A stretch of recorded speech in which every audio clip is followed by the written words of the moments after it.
మనకి శ్రేష్టమైనవి కావాలనుకుంటాం, మంచివి కావాలనుకుంటాం. సరే వంకాయలు కొనాలంటే 10 కేజీలు తిరిగేసేస్తాం పావు కేజీ వంకాయలకి. అంటే పుచ్చులు ఒప్పుకో, మంచి వాటిని కొనుక్కోవాలి. కేవలము ఆహారం తిన్న తర్వాత అది డైజెషన్ అయిపోతుంది, అరిగిపోతుంది, బహిర్భూమిలో విడిచిపెట్టబడుతుంది. అంటే మనం తినే ఆహారం గురించి కూడా శ్రద్ధ తీసుకుంటున్నాం, జాగ్రత్తలు తీసుకుంటున్నాం, ఆలోచన చేస్తున్నాం. అలాంటిది శాశ్వతంగా ఉండేది, నిత్య జీవాన్ని ఇచ్చేది, దేవునితో సహవాసం కలిగి జీవించేటువంటి ఓ ప్రత్యేకమైనటువంటి స్థలం ఉంది. అది పరలోకం. అదేంటండి? పరలోకం. ఈ రోజున కొద్ది నిమిషాలు అక్కడికి ఎలా వెళ్ళాలి, లేకపోతే ఆ పరలోకం యొక్క విశిష్టత ఏమిటి, దాని యొక్క గొప్పతనం ఏమిటి అనేది ఆలోచించడానికి ప్రయత్నం చేద్దాం. భౌతికమైన వాటి గురించి ఎప్పుడు ఆలోచిస్తున్నా, భూమి మీద బ్రతకడం కొరకు ఎప్పుడు ఆలోచిస్తున్నా. ఇక్కడ కేవలము కొద్ది కాలం మాత్రమే జీవిస్తాం. మోషే గారు రాసినటువంటి కీర్తన ప్రకారం ఆయుష్కాలము 70 సంవత్సరములు, అధిక బలం ఉన్న ఎడల 80 సంవత్సరాలు. అంటే ఈ లిమిటెడ్ పీరియడ్ గురించి, ఈ తాత్కాలికమైనటువంటి జీవనం గురించి చాలా ప్రణాళికలు వేస్తామండి, చాలా ఆలోచన కలిగి ఉంటాం, మంచి మంచి గృహాలను కట్టుకుంటాం, మంచి మంచి వసతులు ఏర్పాటు చేసుకుంటున్నాం. అయితే శాశ్వతమైనది ఒకటి ఉన్నది, అది నిత్యము ఉండేది. అక్కడ ఆనందం, సంతోషం ఉండేటువంటి వాతావరణం ఉన్నది. అలాంటి దాని గురించి ఈ రోజున భూమి మీద ఎంతమంది ఆలోచన కలిగి ఉన్నారు? దానినే పరలోకం అన్నారు. పరలోకం అనగా తనది కాని లోకము. తనది కాని లోకం అంటే మనది కాదు, మనది కాదు. పర అంటే ఇతరులు. ఆ పరలోకము మనది కాని లోకం, శ్రేష్టమైనది, ఉన్నతమైనది, మన ఊహకి అందనటువంటిది. నిజానికి పరలోకం గురించి క్రైస్తవులైనటువంటి వారికి ఈ రోజున పూర్తి అవగాహన లేదు. లోకంలో ఉన్న వారి గురించి పక్కన పెడితే పరలోకము అనే దాని గురించి క్రైస్తవులకే సరి అయిన అవగాహన లేదండి. ఏదో ప్రార్థనకు వచ్చాం, వెళ్తున్నాం అంతే. దీని యొక్క పరమాత్మ ఏమిటి, చివరికి వచ్చే ఫలితం ఏంటి, అసలు ఎందుకు ఈ కార్యక్రమం అంతా, ఈ ప్రయాస అంతా దేని కొరకు ఒకసారి ఆలోచన చేద్దాం. పరలోకం అనేటువంటిది శాశ్వతమైనది, ఆనందాన్ని ఇచ్చే స్థలం, అది సంతోషాన్ని ఇచ్చే స్థలం. పరలోకము దేవుని నివాసం. ఎవరి నివాసం అంటన్నది? ఆ పరలోకం దేవుని నివాసం.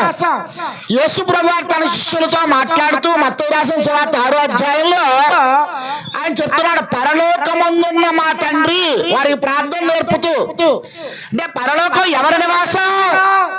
ఆ దేవుని నివాసం అండి.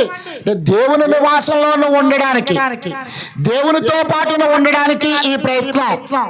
కాబట్టి పరలోకం అనేటువంటిది శ్రేష్టమైనది, ఉన్నతమైనది అనేటువంటి విషయాన్ని మనం జాగ్రత్తగా ఆలోచన చెయ్యాలి. మరి ఎలా వెళ్ళాలి, ఏ బస్ ఎక్కాలి, ఏ ట్రైన్కి రిజర్వేషన్ చేసుకోవాలి, ఏ ప్రాంతానికి వెళితే దొరుకుతుంది? భౌతికంగా అయితే ప్రతి దానికి ఒక ఎంక్వైరీ ఉన్నది. కాంప్లెక్స్ వెళ్ళినట్లయితే అట్లీస్ట్ కాంప్లెక్స్ ఎంక్వైరీ కౌంటర్ ఉంటుంది. అక్కడికి వెళ్ళి నేను పలానా ఊరు వెళ్ళాలంటే ఆ ఎంక్వైరీ కౌంటర్ లో ఉన్నాయని చెప్తాడు. పలానా ప్లాట్ఫామ్ కు వెళ్ళండి, పలానా బస్సు వస్తుందని వెళ్ళగలం. పరలోకం వెళ్ళడానికి సహోదరులు, ఈ రోజున ఈ కార్యక్రమాన్ని ఏర్పాటు చేసుకున్నటువంటి వెంకటేష్ గారి కుటుంబం సహోదరులు వచ్చి వాక్యాన్ని చదివారు. యోహాను రాసిన సువార్త 14 అధ్యాయము 1 నుంచి 6 వచనాలు చదవబడ్డాయి. యేసు ప్రభువారు తాను వచ్చినటువంటి కార్యక్రమాన్ని ముగించుకొని ఆయన ఎక్కడి నుంచి అయితే వచ్చారో అక్కడికి వెళ్ళడానికి సిద్ధపడుతూ తన శిష్యులతో మాట్లాడుతున్నారు. మీ హృదయములలో కలవరపడనీయకుడి అని ప్రారంభిస్తున్నారు. అంటే 3.5 సంవత్సరాలు ప్రభు వారితో ఉన్నారు. వారి అవసరాలన్నీ తీర్చబడ్డాయి. ఆయన వెళ్ళే సమయం అయింది. వీళ్ళలో కొంచెం కలవరపాటు ఏర్పడింది. ఎలాగా మా పరిస్థితి, ప్రభు విడిచిపెడితే మేము ఎలా జీవించాలి అంటే భౌతికంగా వారు ఆలోచన చేస్తున్నారు. అప్పుడు ప్రభు వారిని బలపరుస్తూ వారికి ధైర్యాన్ని ఇస్తూ చెప్పినటువంటి మాటలు, మీ హృదయములను కలవరపడనీయకుడి, దేవుని యందు విశ్వాసం ఉంచుతున్నారు, నా యందులో విశ్వాసం ఉంచండి అని చెప్తూ ఆ సందర్భంలో మాట్లాడుతూ అంటున్నారు, నేను వెళుతున్నాను, నేనుండే స్థలములో మీరు కూడా ఉండేటట్లుగా మరలా వచ్చి మిమ్మల్ని తీసుకొని వెళతాను, అక్కడ మీకు స్థలాన్ని సిద్ధపరచడానికి వెళుతున్నాను. అంటే ఒక ఆయనకి డౌట్ వచ్చింది, ప్రభువా మీరు ఎక్కడికి వెళ్తున్నారు, మాకు తెలియదే, దయచేసి కొంచెం దాన్ని తెలియచేయండి, మీరు ఎక్కడికి వెళ్తున్నారు. ప్రభువు చెప్పినటువంటి మాట 6వ వచనం, నేనే మార్గమును సత్యమును జీవములో ఉన్నాను, నా ద్వారానే తప్ప ఆ తండ్రి వద్దకు లేక నేను వెళ్ళే స్థానానికి ఎవరు రాలేదు. పరలోకం నుంచి వచ్చింది ఎవరు? యేసు ప్రభువే. పరలోకానికి వెళ్ళేదెవరు? యేసు ప్రభువే. అంటే దాని గురించినటువంటి ప్రతి విషయం కూలంకషంగా క్షుణ్ణంగా తెలిసిన ఆయన ఎవరయ్యా అంటే యేసు ప్రభువారు. ఆయన మాత్రమే తీసుకుని వెళ్ళగలడు. మనం కొన్ని తెలియని ప్రదేశాలకు వెళ్ళినప్పుడు ఆ ప్రదేశాలు మనకు చూపించడానికి ఇక్కడ గైడ్ ఉంటాడు, గైడ్ అంటారు వాళ్ళని. ఆ టూరిస్ట్ ప్లేసులకు వెళ్ళినప్పుడు అవి ఏవే ప్రదేశాలు చూపించినప్పుడు అరకు వ్యాలీ వెళ్ళాం. అరకు వ్యాలీ వెళ్ళినప్పుడు ఆ పద్మా గార్డెన్స్ లేకపోతే ఇతరత్ర ప్రదేశాలను చూపించడానికి అక్కడ కొంతమంది గైడ్స్ ఉంటారు. మనకు తెలియదు ఎక్కడెక్కడ వెళ్ళాలో, అక్కడ ప్రశస్తమైన స్థలాలు ఏంటో మనకు తెలియదు. అప్పుడు ఆ గైడ్ మనం తీసుకెళ్లి చూపిస్తూ ఉంటాడు. ఎందుకంటే ఆ స్థలాలు ఆయనకి అన్ని క్షుణ్ణంగా తెలుసు. పరలోకం గురించి క్షుణ్ణంగా తెలిసిన ఆయన ఎవరయ్యా అంటే క్రీస్తు ప్రభు మాత్రమే. ఎందుకంటే ఆయన అక్కడి నుంచి వచ్చాడు, తిరిగి అక్కడికి వెళుతున్నాడు. నీవు ఆయన్ని అనుసరిస్తేనే అక్కడికి వెళ్ళగలవు. అంటే పరలోకానికి మార్గం ఎవరయ్యా అంటే యేసు క్రీస్తు ప్రభు మాత్రమే. ఆయన ద్వారా మాత్రమే మనం పరలోకం చేరగలం. అది దేవుని నివాస స్థలము. మనం అందరం కూడా ఆయనతో ఉండాలని ఆయన కోరిక కలిగి ఉన్నాడు. ఈ రాత్రికాల సమయంలో ఆయన ఆహ్వానిస్తూ ఉన్నాడు. అయితే ఈ మార్గాన్ని ఎన్నుకోవడంలో కొంచెం వివేకం కావాలి. మనం చాలా విషయాల్లో మోసపోతూ ఉంటాం. మనం కొనే వస్తువులు సరిగ్గా మనం చూసుకోకపోతే ఏమవుతామండి? మోసపోతూ ఉంటాం. ఇంటికి వచ్చిన తర్వాత అరే ఇదేంటి చెప్పి షాప్ వాడు నమ్మించి ఇలాగిచ్చేసాడు అని మోసపోతూ ఉంటాం. అంటే పరలోకానికి వెళ్ళే విషయంలో కొంచెం వివేకం, తెలివి కావాలి, జ్ఞానం కావాలి. వివేకంతో ఆలోచన చేస్తే అదేంటో మనం తెలుసుకునే అవకాశం ఉంది. ఏంటో వివేకము? ఇర్మియా గ్రంథము 6వ అధ్యాయము 16వ వచనాన్ని ఒకసారి చదువుదాం.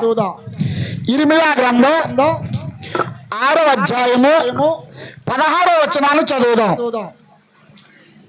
బైబిల్ చదివేవారు ఎవరైనా ఉంటే, యెహోవా ఎలాగూ సెలవిచ్చుచున్నాడు, మార్గములో నిలుచు చూడుడి, పురాతన మార్గములను గూర్చి ఎంక్వైరీ చేయండి, విచారించుడి. మేలు కలుగు మార్గమేది అని అడిగి అప్పుడు అందులో చాలా వివరంగా ఇర్మియా గ్రంథకర్త రాస్తూ ఉన్నాడు. దేవుడు చెప్పినటువంటి విషయాలు యెహోవా ఎలాగూ సెలవిచ్చుచున్నాడు. నువ్వు వెళ్ళేటువంటి దారికి, నువ్వు వెళ్ళేటువంటి మార్గానికి ఒకసారి ఎంక్వైరీ చేయి. సహోదరులు చెప్పారు, ఇలా తుంపాల్లో సువార్త కూడికి పెడుతున్నామండి, మీరు రావాలి అండి అని. అప్పుడు బ్రదరు ఎలా రావాలి?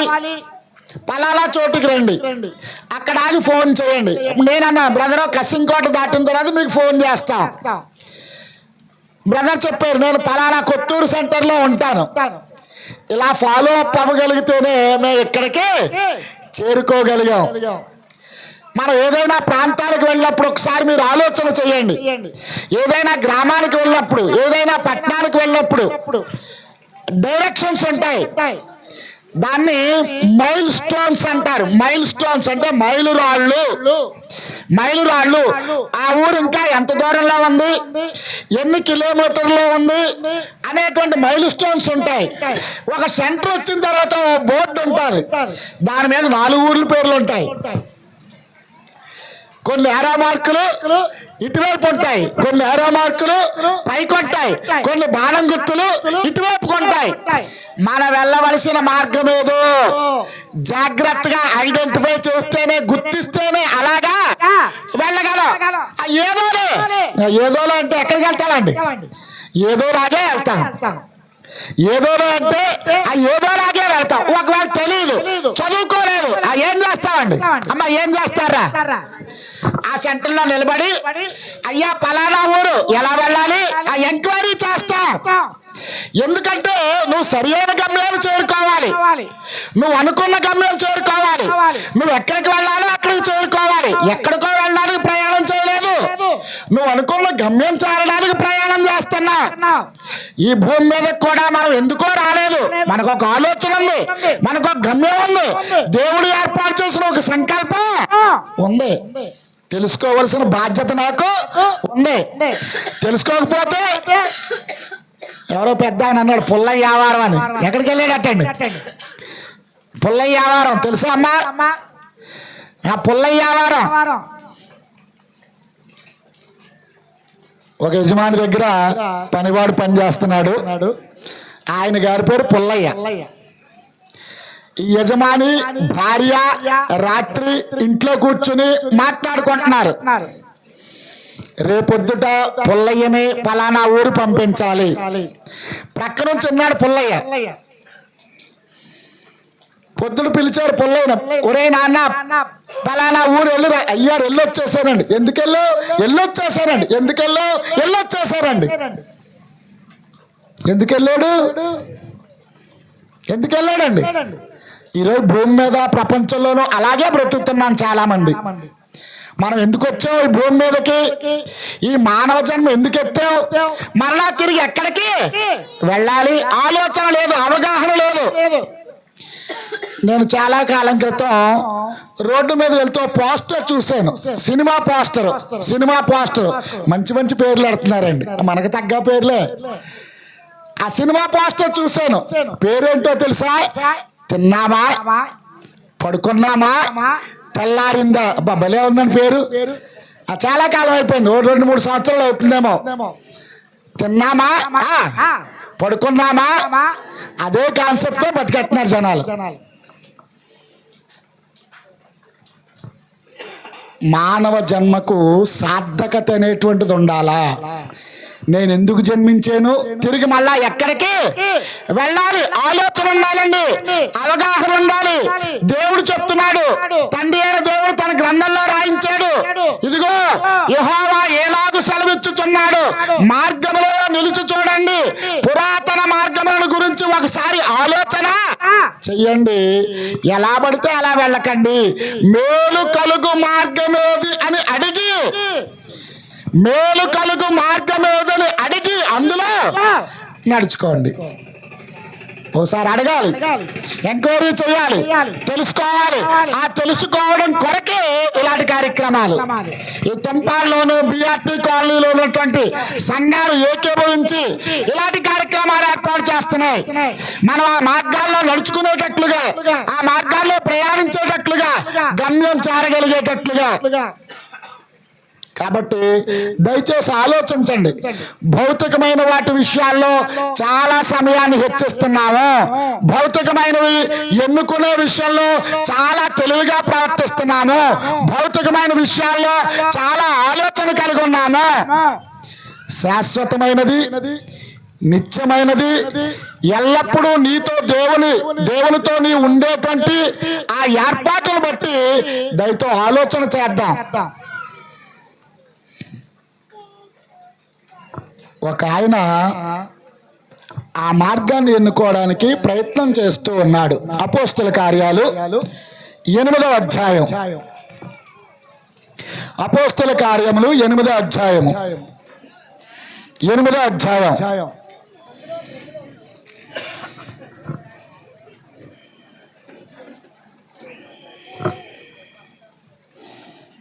26వ వచనం నుంచి చదువుదాం.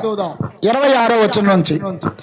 ప్రభు దూత నీవు లేచి దక్షిణముగా వెళ్ళి యెరూషలేము నుండి గాజాకు పోవు అరణ్య మార్గమును కలుసుకొమ్మని పిలుపుతో చెప్పగా అతడు లేచి వెళ్ళెను. ఈ సందర్భం క్రైస్తవులైన వారికి ఇంచుమించుగా తెలుసు.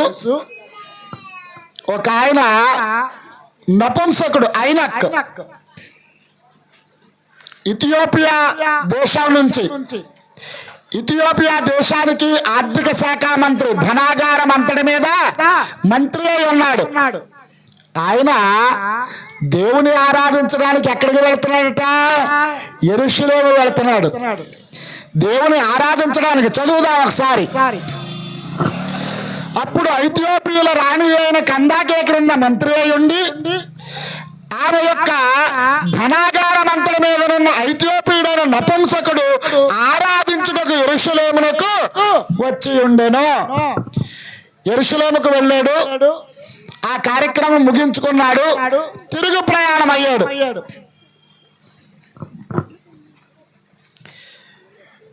కాలం మారిపోతుంది, టెక్నాలజీ పెరిగిపోతుంది. కాలం మారిపోతుంది, ఏం పెరిగిపోతుందండి? టెక్నాలజీ పెరిగిపోతుంది. ట్రైన్లో ప్రయాణించినప్పుడు కానీ, బస్సులో ప్రయాణించినప్పుడు కానీ, లేకపోతే ఖాళీగా ఉన్నప్పుడు కానీ కొన్ని బుక్స్ చదువుకునేవారు. రైల్వే స్టేషన్లో ఆ బుక్ స్టాల్స్ అన్నీ మూతపడిపోయాయి. స్వాతి సపరివార పత్రిక, ఆంధ్రభూమి అని పెద్ద స్టాల్స్ ఉండేయండి రైల్వే స్టేషన్స్ లో, బస్ స్టాండ్ లోను. ఆ ప్రయాణికులు ఓ బుక్ కొనుక్కొని ఆ ప్రయాణ బడలికి తెలియకుండా ఉండడానికి బుక్ని ఏం చేసుకునేవారు? చదువుతుండేవారు, పేపర్స్ కానీ. ఇప్పుడు ట్రైన్ ఎక్కగానే అమ్మ చెప్పండి, తెలిసిందే, మనం చేసేదే, ఇలాగంటున్నాడు, ఇలాగంటున్నాడు, ఏమంటున్నారండి? బుక్స్ లేవు, ఏమి లేవండి, బుక్స్ లేవు, పేపర్స్ లేవు. అన్నవరం నుంచి నేను అటే విజయవాడ వెళ్ళినా, లేకపోతే అన్నవరం నుంచి విశాఖపట్నం వెళ్ళినా, ఉదయకాలపు ట్రైన్లో ప్రయాణం చేసినప్పుడు చాలామంది స్టూడెంట్స్ ఎక్కుతారు. ఈ బీటెక్ చేసేవాళ్ళు వీళ్ళందరూ స్టూడెంట్స్ ఎక్కుతారు. అటేపు అయితే ఆదిత్య కాలేజ్ సూరంపాలెం, మీలో ఎంతమందికి తెలుసో, ఎక్కుతారు. ఎక్కింద మొదలు దిగే వరకు ఏం మానరండి, చెవుల్లో ఏదో పెట్టేస్తున్నారండి. మళ్ళీ పక్కకు తప్పుకున్నా వినబట్టలేదు వాళ్ళకి. ఆ చెవుల్లో పెట్టేసుకుని ఇలాగంటవే తప్ప. నేను ఒక్కొక్కసారి అనుకుంటున్నాను నాతో మాట్లాడుతున్నారేమో, నాతో మాట్లాడలేదు, అదేదో ఉంటుంది. మళ్ళీ ఇయర్ ఫోన్లో మాట్లాడుతున్నారటండి వాళ్ళు. కాలక్షేపం. దయచేసి ఆలోచించండి. సమయం దొరికినప్పుడు బైబిల్ చదువుతున్నావా? దేవుని గ్రంథాన్ని చదువుతున్నావా? లేదండి. సమయం దొరికితే కాలక్షేపం వేరే. టెక్నాలజీ పెరగలేదు, మనిషి పతనం అయిపోవడం ప్రారంభమైంది. మనమేమో ఏం పెరిగింది అనుకుంటున్నాం? టెక్నాలజీ పెరిగింది అనుకుంటున్నాం.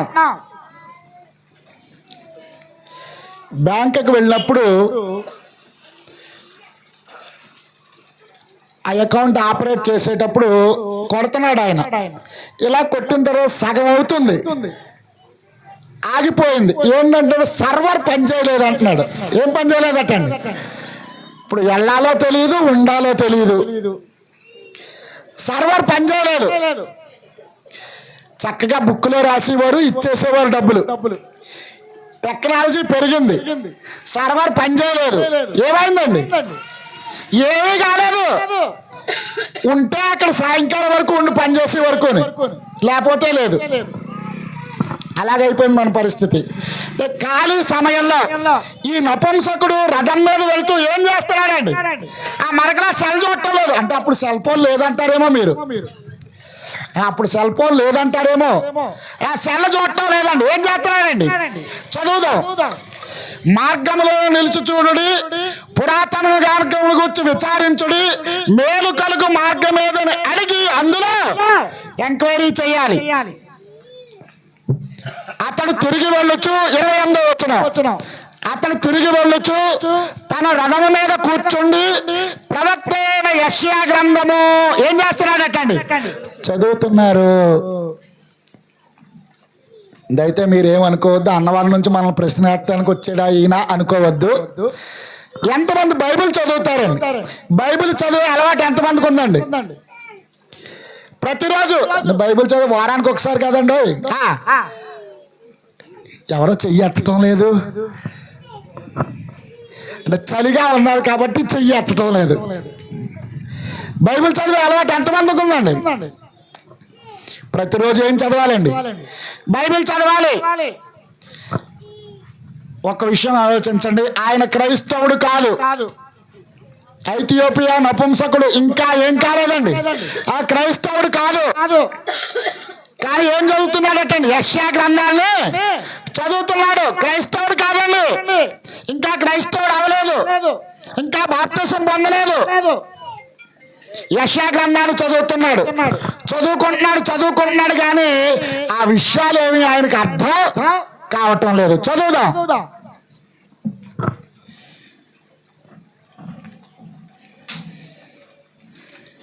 8వ అధ్యాయం అపోస్తుల కార్యాలు. అప్పుడు ఆత్మ పిలుపుతో నీవు ఆ రథము దగ్గరకు పోయి దానిని కలుసుకొనమని చెప్పాను.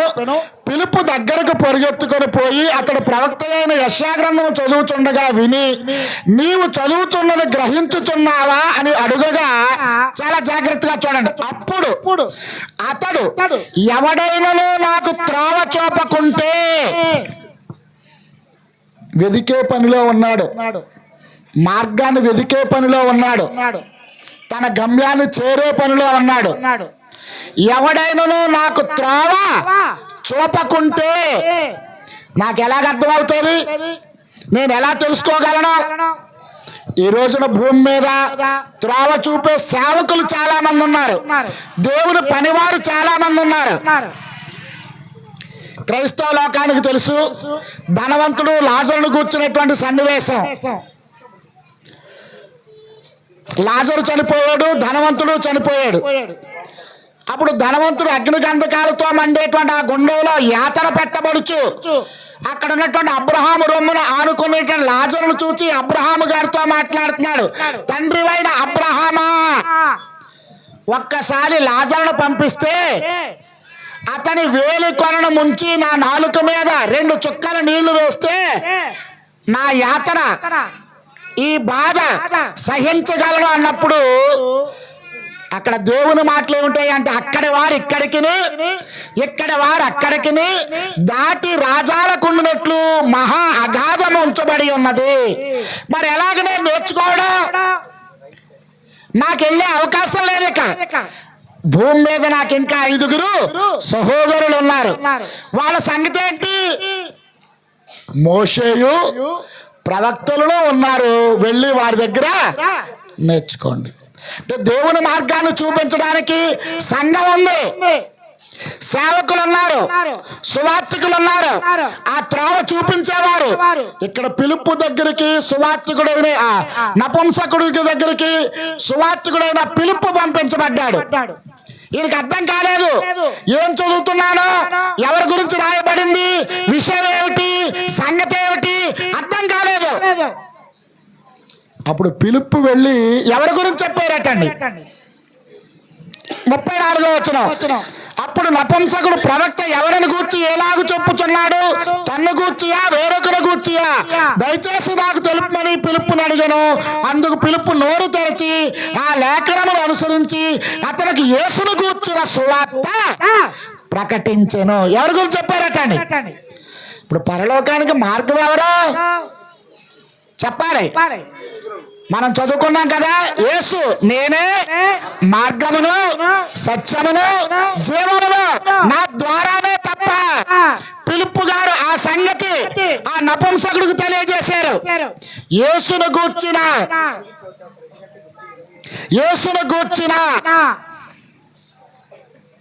విన్నప్పుడు నీళ్ళొచ్చే దారిలో వెళుతుండగా, ప్రయాణం చేస్తుండగా నపుంసకుడు గ్రహించాడు. అర్థమైంది, నేను వెళ్ళాల్సిన మార్గం ఇది కాదు, నేను వెళ్ళాల్సిన త్రోవ ఇది కాదు, నిత్య జీవం చేరేటువంటి త్రోవ ఒకటి ఉన్నది అనే సంగతి నపుంసకుడికి అర్థమైంది.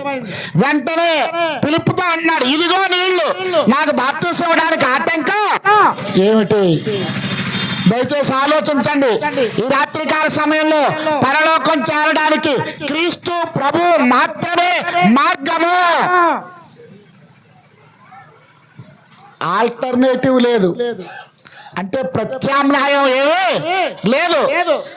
మన లోకంలో ఇది కాకపోతే ఆ పర్వాలేదులే, ఇది కాకపోతే ఆ పర్వాలేదులే, ఇక్కడ ఇది కాకపోతే వేరే మార్గం లేదండి.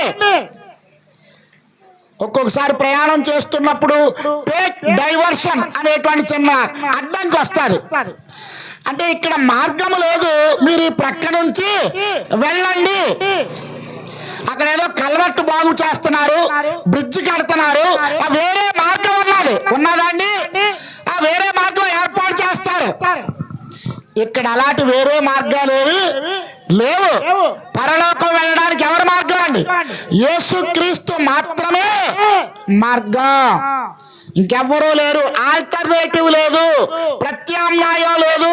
ఈ భూమి మీద పర్వాలేదులే, ఇలా కాకపోతే అలా చేద్దాం, అలా కాకపోతే ఇలా చేద్దాం, ఆల్టర్నేటివ్ ఉన్నది. కానీ పరలోకం వెళ్ళడానికి మాత్రం ప్రత్యామ్నాయం లేదు. క్రీస్తు ప్రభు మాత్రమే మార్గం. ఆ మార్గాన్ని కనుగొనే పనిలో, ఆ మార్గంలో ప్రయాణించాలనేటువంటి ఆశలో నపుంసకుడు ఉన్నాడు. ఎవరైనాను నాకు త్రోవ చూపకుంటే, ఆలోచన ఉందా నపుంసకుడికి? అవగాహన ఉందా? ఉంది. వెళ్ళాలి, ఏదో ఒక విధంగా ఆ మార్గంలో ప్రయాణించాలి. పిలుపు నపుంసకుడు నీటిలో దిగి బాప్తిసం పొందాడు. నపుంసకుడు సంతోషించుతూ తన త్రోవన వెళ్ళాడు. ఈ భూమి మీద ఎంత ఆస్తి ఉన్నా, ఎంత సంపద ఉన్నా, ఎంత హోదా ఉన్నా, ఎంత గొప్పతనం ఉన్నా అవేవి నీతో రావు. దయచేసి గమనించండి, అవేవి నీతో రావు. ధనవంతుని కూర్చున్నటువంటి ఉపమానం అది చెప్తుంది. ఒక ధనవంతుని భూమి చాలా సమృద్ధిగా పండింది. కాళ్ళ బార చాపుకుని అనుకుంటున్నాడు ఆయన, హాయిగా కూర్చుని ఆలోచన చేస్తున్నాడు, ప్లాన్లు వేస్తున్నాడు. ఈ ఆస్తినంతటిని, ఈ సంపాదన అంతటిని, ఈ పంటనంతటిని సమకూర్చుకోవడానికి నాకు ఇప్పుడున్నటువంటి కొట్లు చాలవు. వీటిని విప్పి పెద్ద పెద్ద గొడౌన్సులు కట్టి అందులో స్టాక్ చేస్తాను, నిల్వ చేస్తాను. తన ప్రాణముతో, నా ప్రాణమా తినుము, త్రాగుము, సుఖించుము, నీకు అనేక సంవత్సరాలు, ఎన్ని సంవత్సరాలు కట్టండి, సమకూర్చబడి ఉన్నది. ఓ మాట వినబడుతుంది, వెర్రివాడా వెర్రివాడా, ఈ రాత్రి ఏం తీసుకెళ్తావండి, ఏం పట్టుకెళ్తామండి? మనం కూడా ఏమీ తీసుకెళ్ళాం. ఆ నిత్య జీవాన్ని ఇచ్చేటువంటి మార్గాన్ని కనుగొనాలి. ఈ నపుంసకుడు ఇథియోపియా దేశానికి ఆర్థిక శాఖ మంత్రి అయినప్పటికీ అతనిలో సంతోషం లేదు, ఆనందం లేదు. ఎప్పుడైతే బాప్తిసం పొందాడో అప్పుడు సంతోషించుతూ తన త్రోవను వెళ్ళెను. ఎవరి మార్గాన్ని వేసింది? ఎవరు ఈ మార్గాన్ని ప్రతిష్ఠించింది? ఎవరు ఈ మార్గాన్ని ఏర్పాటు చేసింది? హెబ్రీయులకు రాసిన పత్రిక హెబ్రీ గ్రంథకర్త హెబ్రీయులకు రాసిన పత్రిక 10వ అధ్యాయము 19వ వచనాన్ని చదువుదాం. 10-19 హెబ్రీయులకు రాసిన పత్రిక 10వ అధ్యాయం 19వ వచనాన్ని చదువుదాం.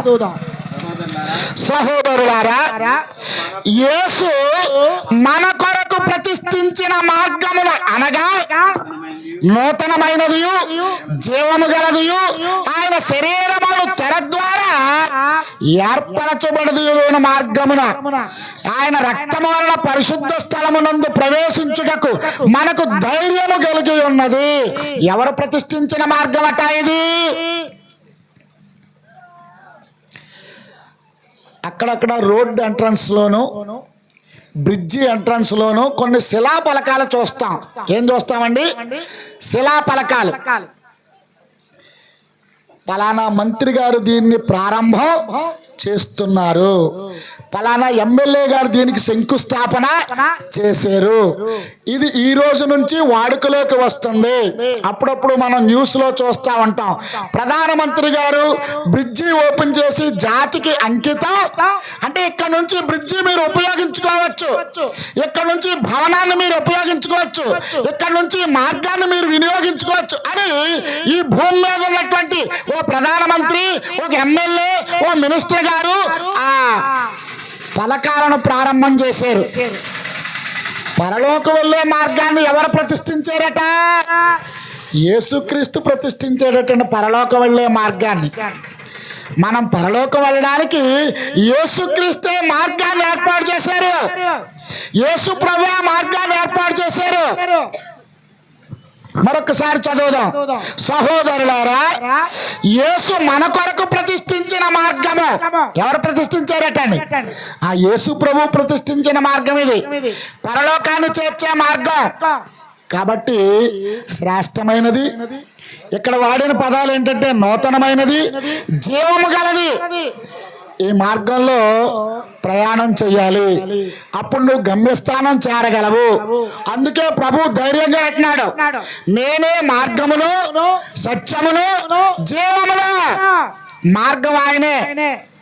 ఆ మార్గంలో మనం వెళ్ళగలిగినట్లయితే, ఆ మార్గంలో మనం ప్రయాణం చేయగలిగినట్లయితే పరలోకం చేరగలవు. ఉన్నతమైనది, శ్రేష్టమైనది, ఆనందకరమైనది. పరలోకాన్ని కూర్చున్నటువంటి విషయాలు చదివితే చాలా గొప్పగా, నువ్వు ఊహించినటువంటి దానికంటే మిన్నగా ఉంటాయి. ఒక్కోసారి కొంతమంది వచ్చి చెప్తా ఉంటారు, మా సంఘంలో మాకు ఒక యవనస్తుడు ఉన్నాడు, ఎక్కడికి మాయమైపోయాడు, నా కూడా వచ్చాడు, నానిబాబు అంకుల్ గారు అక్కడ పలావ్ తిన్నానండి, ఈ లోపల నా నోరు ఊరిపోతూ ఉంటుంది, కొత్తగా పెట్టారండి అంటాడు. ఎక్కడ టీ బాగుంటుందో చెప్తాడు, ఎక్కడ పలావ్ బాగుంటుందో చెప్తాడు. ఎందుకంటే ముందుగా దాన్ని ఏం చేయగలిగాడు? ఆ టేస్ట్ చేయగలిగాడు. ఒక విషయాన్ని మనకు చెప్తున్నప్పుడు ఏదో ఒక సమయం నాని అదే అలాగే వెళ్ళేటప్పుడు ఒకసారి ఆగుదావురా అంటాను నేను. ఎందుకంటే ఆ విషయం తెలియజేయబడింది నాకు, ఇది బాగుంటుంది, ఇది మంచిది, ఇది చక్కనైనది అనేటువంటిది. ఈ పరలోక మార్గం కూడా క్రీస్తు ప్రభువు తెలియచేస్తూ ఉన్నారు. నేనే మార్గమును, సత్యమును, జీవమును. యేసుక్రీస్తు ప్రతిష్ఠించిన మార్గం శ్రేష్టమైన మార్గం, ఉన్నతమైన మార్గం. ఒకసారి చదువుదాం. హోషేయ గ్రంథం 14వ అధ్యాయము 9వ వచనాన్ని ఒకసారి చదువుదాం. హోషేయ గ్రంథం 14వ అధ్యాయము 9వ వచనాన్ని చదువుదాం. 14:9 జ్ఞానులు ఈ సంగతులను వివేచింతురు, బుద్ధిమంతులు వాటిని గ్రహింతురు. ఏలయనగా యెహోవా మార్గములు చక్కనివి, యెహోవా మార్గములు చక్కనివి. ఆయన మార్గాలు ఎలాంటివటండి? చక్కనివి. కొన్ని దారుల్లో ప్రయాణం చేయలేం. బస్సులో వెళ్తే, ఆటోలో వెళ్తే ఒళ్ళు హోనం అయిపోతుంది. అమ్మో ఈ దారిలో ఎప్పుడు రాకూడదనిపిస్తుంది. యెహోవా మార్గములు ఎలాంటివటండి? చక్కనివి. నిన్ను సరి అయిన రీతిలో, కష్టం లేకుండా, శ్రమ లేకుండా నిన్ను సరి అయినటువంటి దిశలో నడిపించే మార్గాలు. అయితే ఎవరు గ్రహిస్తారట వాటిని? జ్ఞానులు ఈ సంగతులు వివేచింతురు, బుద్ధిమంతులు వాటిని గ్రహింతురు. అందరికీ అర్థం కాదు.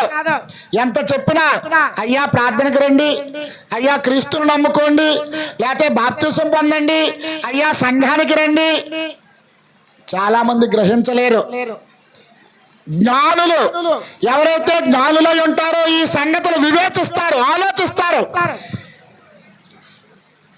నేను జీవించే జీవితం బాగుందా, పర్ఫెక్ట్ గా ఉందా, లేకపోతే ఏమైనా రాంగ్ రూట్ లో వెళ్తున్నానా?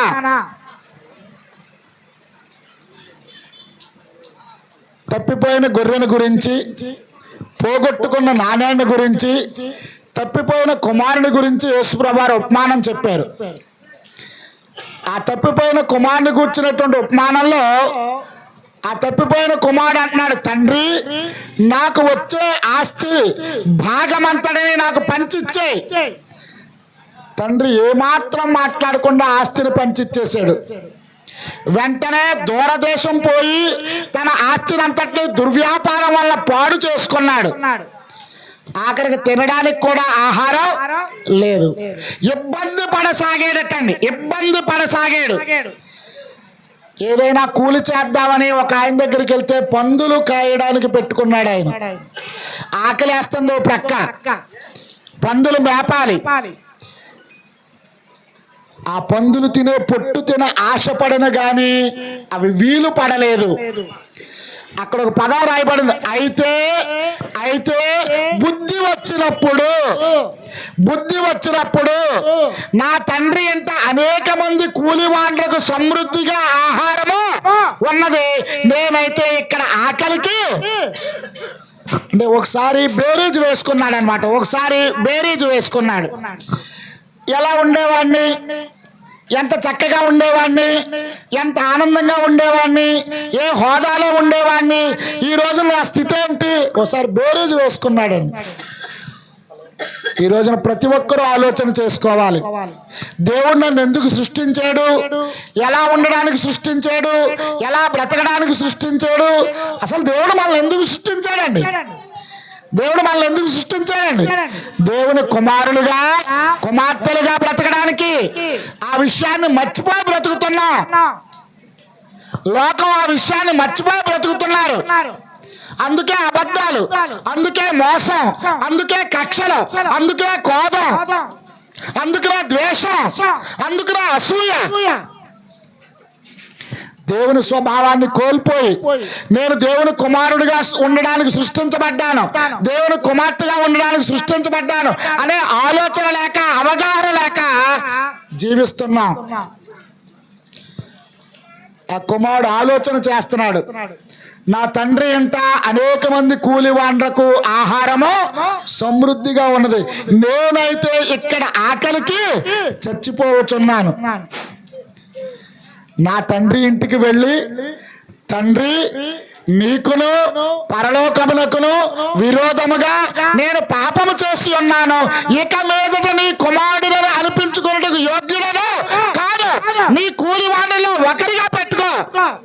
ప్రియులారా, దయచేసి ఆలోచించండి.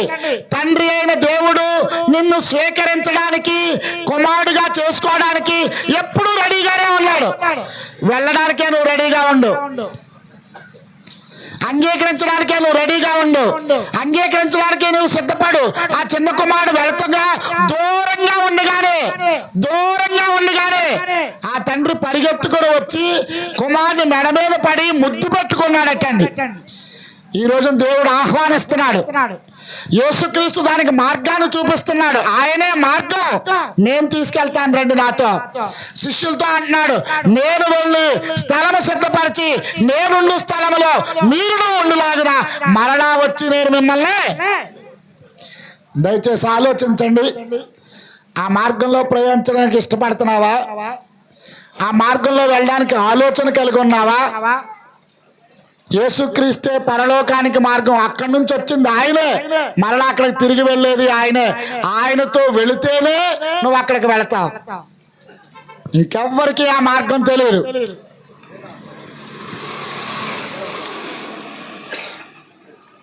క్రైస్తవులైతే పరలోకం అని, లోకంలో ఉన్నవారైతే స్వర్గం అని, మోక్షం అని రకరకాల పదాలు ఉపయోగిస్తున్నారు.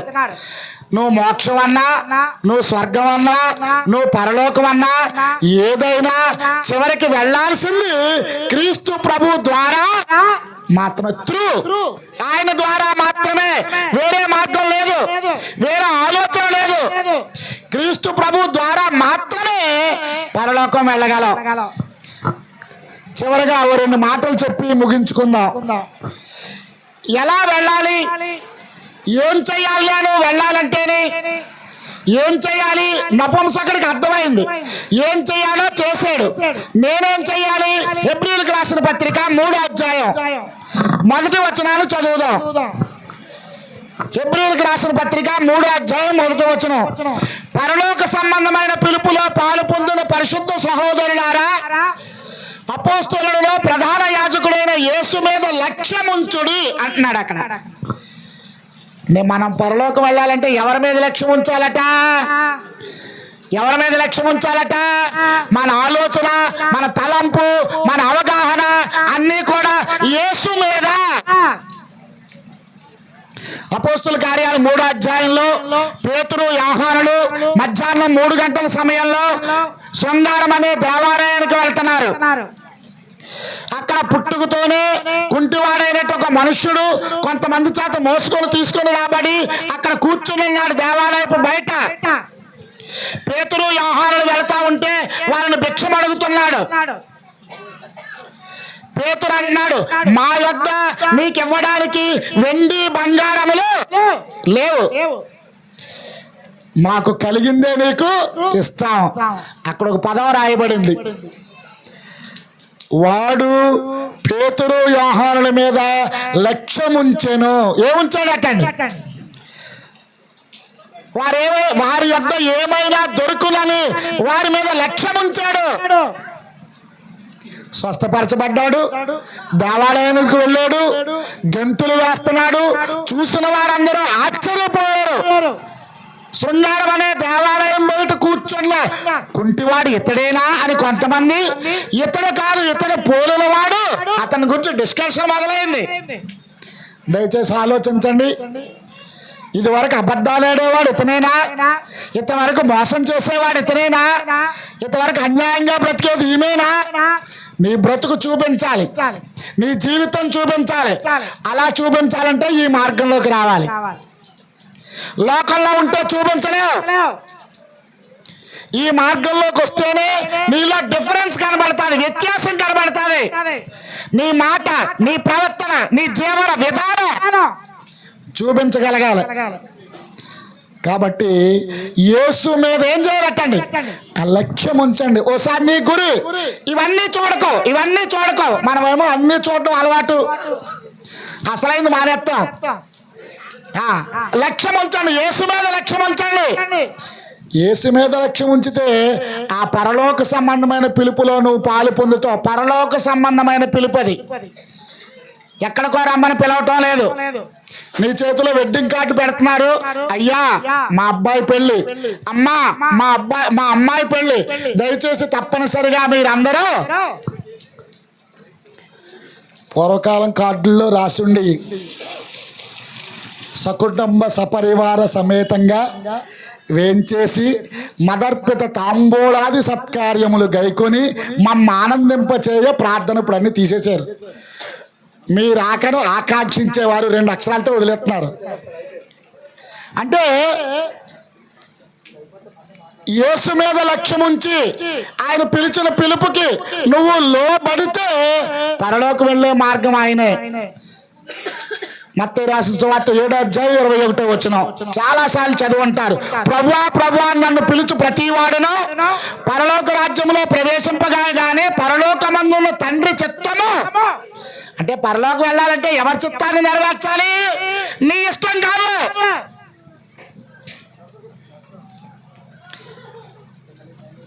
ఓ డ్రింకర్ని, ఓ మందు తాగే ఆయన్ని నేను వెళ్ళి, అయ్యా మందు ఎందుకు తాగుతారంటే నా ఇష్టం అంటున్నాడండి.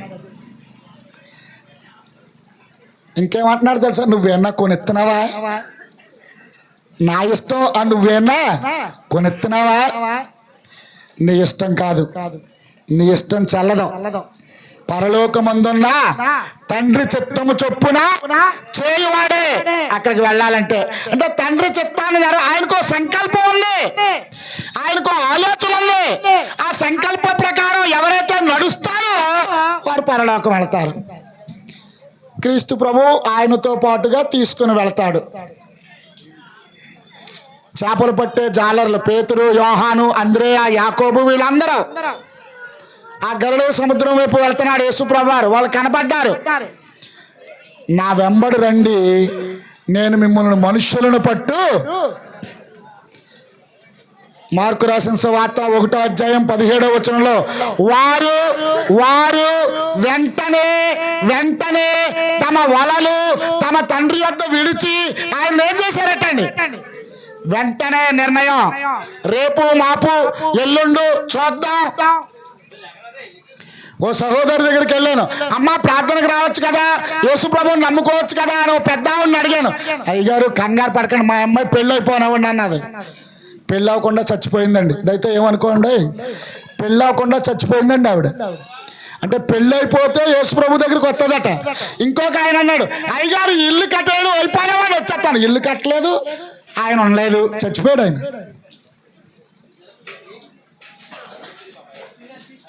కొరింథీ పత్రికలో పౌలు గారు అంటున్నారు, ఇదే అనుకూలమైన సమయం, ఇదే రక్షణ దినం. ఏమో తెలియదు, క్షణం మనది కాదు. ఎప్పుడు ఉంటామో ఎప్పుడు చనిపోతామో తెలియదు.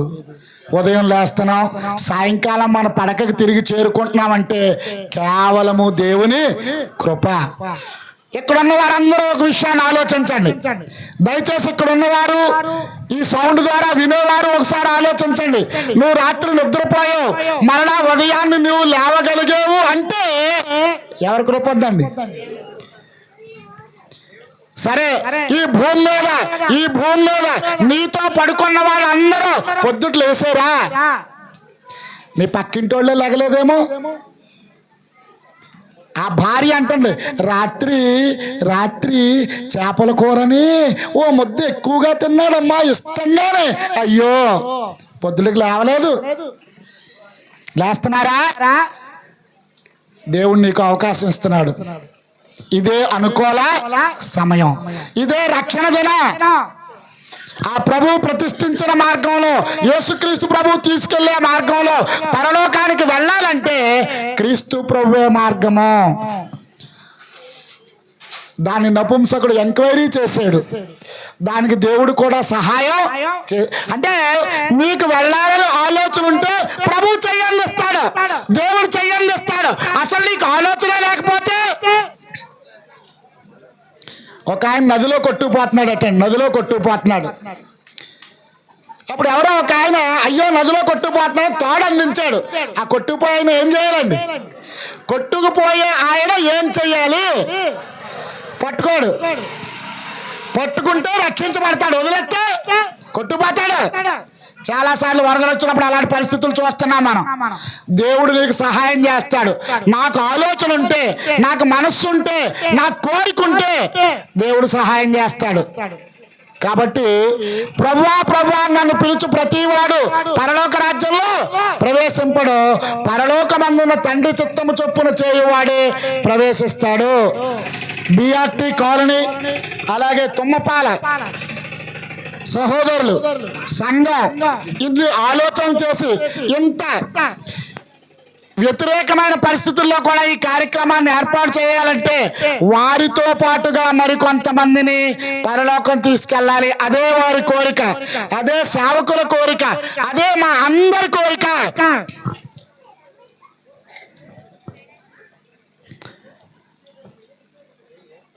అమ్మ ఇక్కడికి ఏది దూరం? అనకాపల్లి దగ్గరే కదా. అనకాపల్లిలో ఫేమస్ బట్టల షాప్ పేరు చెప్పండి, ఒకటి ముగించేసుకుందాం. ఎంఎస్ రావు. ఎంఎస్ రావు అండి. ఆ ఎంఎస్ రావు బట్టల షాపు సహోదరు ఎవరో వెళ్ళారు, చీర 200కే ఇచ్చేసాడు ఆయన. చీర లక్కీ అటండి, అదిగో చీర 200కే ఇచ్చేసాడు. ఇంకో రెడీమేడ్ షోరూమ్ లో డ్రెస్ 150కే ఇచ్చేసాడు. ఎవరికి చెప్పరా? ఎంతమందికి చెప్తారండి? వదినా మళ్ళీ వదినా చీర 200లేనంట. నాకు తెలియదు, నేను వస్తాను రా, మళ్ళీ ఇవి తీసుకెళ్తాదండి. ఇక్కడికి తీసుకురండి. ఈ మార్గాన్ని గురించి చెప్పండి. ఆ బట్టలు ఈ రోజు రేపు మాసిపోతాయి, కొన్నాళ్ళకి చిరిగిపోతాయి. ఇది శాశ్వతమైనది. ఆ ప్రయత్నంలోనే ఈ కార్యక్రమం. దయచేసి వాతావరణం అనుకూలించకపోయినా ఏర్పాట్లు చేసిన సహోదరులందరికీ, సేవకులందరికీ, సంఘవంతులకి నా వందనాలు తెలియజేస్తూ నన్ను ఆహ్వానించి ఈ అవకాశాన్ని ఇచ్చినటువంటి మా ప్రియులు శ్రీను గారికి, సుధీర్ గారికి, విజయ్ కుమార్ గారికి ప్రత్యేకమైన వందనాలు తెలియజేస్తూ ముగిస్తూ ఉన్నాను. మన కొరకు భోజనాలు ఉన్నాయి. థ్యాంక్ యూ అండి.